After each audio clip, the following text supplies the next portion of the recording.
আপনি শেষ করেছিলেন চাকরি প্রার্থীদের কথা বলতেছে, আপনার কি মনে হয় এই জন্য?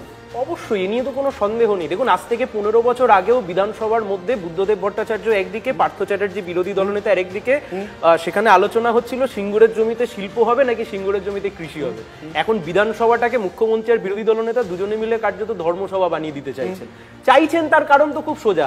আপনি গত বছর বিজেপির কথা বলছিলেন, আমি আপনাকে 10 বছর আগের কথা বলছি। 10 বছর আগে বিজেপি ভিডিও দেখালো শুভেন্দু অধিকারী ঘুষ খেতে গিয়ে ধরা পড়ছে, পরবর্তীতে শুভেন্দু অধিকারী তার নেতা হয়ে গেল। কিছুদিন পরে বললো ভাগ মুকুল ভাগ। সায়ন মনে হয় তৃণমূল প্রশাসনিক মোকাবিলা করতে চায়, প্রশাসনিকভাবে মোকাবিলা করতে চায়, সায়ন মনে হয়? কাকে করতে? যে কোনো সকল সাম্প্রদায়িকতাকে, হুমায়ুন কবিরের হোক অথবা শুভেন্দু অধিকারী। সমস্যা তো নেই কিসের জন্য, কোন কারণে? এত চুরি, এত দুর্নীতি, চুরি দুর্নীতিতে ডুবে থাকা, ঘুষ খেতে গিয়ে ধরা পড়া সব হয়ে যাওয়ার পরেও যদি হিন্দু হিন্দু মুসলিম মুসলিম করে, এখন তো ইফতার চলছে, ও এখন তো আবার শুভেন্দুবাবু ইফতার করতে যান না, এখন উনি হিন্দু সম্রাট হয়েছেন। 5 বছর আগে ইফতার করতে যেতেন, আলাদা রাজনীতি ছিল, সেটা কথা না। তাই হিন্দু হিন্দু হিন্দু মুসলিম মুসলিম মুসলিম করতে করতে হিন্দু মুসলিমের ভোটটাকে ভাগ করে দিয়ে সুন্দরভাবে এই হুমায়ুন কবির বলুন আর শুভেন্দু অধিকারী বলুন, তারা যদি মানে রাজনৈতিক ক্ষমতায় থাকতে পারেন, আর মমতা বন্দ্যোপাধ্যায়ও যদি এত কিছু ঘটনা ঘটানোর পরে, ওনার দল এবং ওনার সরকার এত কিছু ঘটনা ঘটানোর পরে, এই যে সিবিআই টিবিআই এত কিছু বলে এত বাজার গরম হলো, আলটিমেটলি সবাই এখন বাইরে ঘুরে বেড়াচ্ছে, এর কোনো উত্তর আপনি খুঁজে পাবেন না। যাদবপুরের ইস্যু, আরজি করের ইস্যু, আপনি দেখুন তারপর থেকে এটা আরো বেশি গতিবেগ বৃদ্ধি পেয়েছে। তার কারণ কি? যাদবপুর মাছ যেমন জল ছাড়া থাকতে পারে না, কাপ কাপ কাপ কাপ করে, বিজেপি ধর্মের রাজনীতি ছাড়া বাঁচতে পারবে না। আমি আপনাকে 2-3টে উদাহরণ দিচ্ছি। তো আজকে কালকে দোল তো খারাপ লাগে অনির্বাণদা, আমি নিশ্চিত এ খারাপ লাগা তোমার আরো বেশি লাগে, কারণ তুমি দীর্ঘদিনের সাংবাদিক। ওরে গৃহবাসী খোলদার খোল, লাগলো যে দোল, স্থলে জলে বনতলে লাগলো যে দোল। বাংলা দীর্ঘদিন ধরে শুনে আসছে, আজ আমাদের নেড়াপোড়া কাল আমাদের দোল, বাংলা দীর্ঘদিন ধরে শুনে আসছে। ওই যে 3টে ছবি দেখাচ্ছেন, 3টে দল বদলু, একটা হুমায়ুন কবির, একটা মনে হচ্ছে শঙ্কর ঘোষ, আর একটা শুভেন্দু অধিকারী, 3টে দল বদলু। একটার গায়ে এখনো অব্দি চে গেভারা, এ দেখলে ওকে বলবে কি বলে, ওই যে জঙ্গি, চে গেভারা জঙ্গি। এই হুমায়ুন কবির ছিল এক দলে, তারপর গেল বিজেপিতে, তারপর আবার ঘুরে চলে আসলো শুভেন্দু অধিকারী, ছেড়ে দিলাম। আপনি বলছিলেন না 30%কে কেটে ভাসিয়ে দেবো, লোকসভা ভোটের আগে তো 30%কে কেটে ভাসিয়ে দেবো ভাগীরথীর থেকে। ঠিক তার পরবর্তী সময়তে কার্তিক মহারাজ হঠাৎ করে তার বিরাজমান হয়ে গেলেন রাজ্য রাজনীতিতে। কার্তিক মহারাজ থেকে শুরু করে আমি জাস্ট আমি আমাকে একটুখানি সময়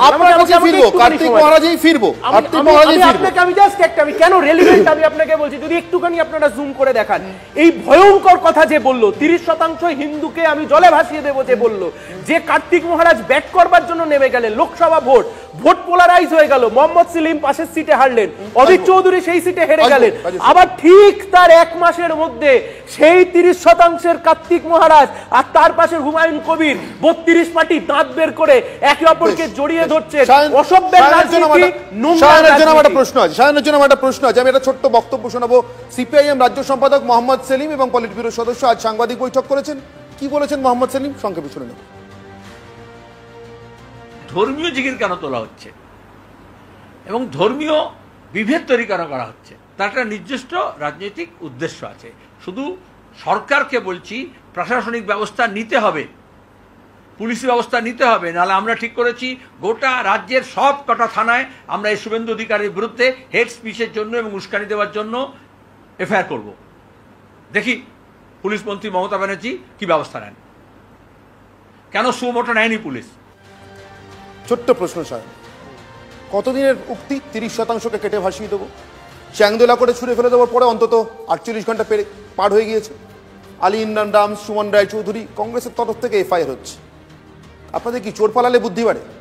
একটাও এফআইআর নেই কেন এখন তাদের পক্ষ থেকে? সিপিএম এর পক্ষ থেকে করবেন কেন বলছি, সরকার করবেন কেন, এখনো করেন কে করবেন কেন? আপনারা করবেন না, আপনি আমাদেরকে প্রশ্ন করছেন। আপনি সরকার করেনি, সরকারকে প্রশ্ন করেছি, সরকারি দলকে প্রশ্ন করেছি, কিন্তু আপনাকে প্রশ্ন করছি, আপনারা আজকে বলছেন এফআইআর করতে যাবেন, 1 বছর ধরে করেননি কেন? এত বছর ধরে নয়, 1 বছর ধরে।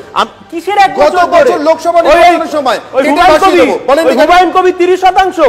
আমি আপনাকে চোর পালালে বুদ্ধি পারে, আপনি যা খুশি বলতে পারেন, আপনার স্টুডিওতে দাঁড়িয়ে আমি আমার দলের তরফ থেকে বলে যাচ্ছি, এই হুমায়ুন কবির আর এই শুভেন্দু অধিকারী যে মন্তব্য করেছেন বিধানসভার সামনে দাঁড়িয়ে, আমরা এই দুজন ব্যক্তির নামে গোটা রাজ্য জুড়ে এফআইআর করব। করবেন। দিস ননসেন্স করবেন। Should be stop. রাজস্বী আসবো, রাজস্বী করবেন আসবো, নয়, এটাই রাজস্বী কাজ। আসবো, অল্প সময় আমি দাও, একটা সময় দাও। প্রশ্ন করছি, Please, সময় দাও না। আপনি বলুন। সময় শান্তি, কলতান নির্মল বাবু, দাশগুপ্তর বিরুদ্ধে সুমোটো এফআইআর করে কলতান দাশগুপ্তকে 3 দিন ধরে জেল খাটালো মমতা ব্যানার্জির পুলিশ। হুমায়ুন কবির হোক বা শুভেন্দু অধিকারী, কেন পুলিশ কোনো ব্যবস্থা? সায়নের সময়, please, সায়ন, এফআইআর কি সংক্ষেপে, করবে? একদম শেষ এতদিন তো করবো। মমতা ব্যানার্জি বললেন লালু আলমকে দিয়ে আমরা মমতা ব্যানার্জিকে গুম করে দিতে চেয়েছিলাম, আপনি এখন এফআইআর এর গল্প করছেন, আমরা সেটা বলছি। একদম সংক্ষেপে, আমি সায়ন, একদম উত্তর। সংক্ষেপে বলছি। উত্তর। একদল বলছে আমি হিন্দুদের জনপ্রতিনিধি, আরেক দল বলছে মুসলিমদের জনপ্রতিনিধি। বেকার যুবকরা জানতে চায় তাদের জনপ্রতিনিধি কে? আমার সময় একেবারে শেষ।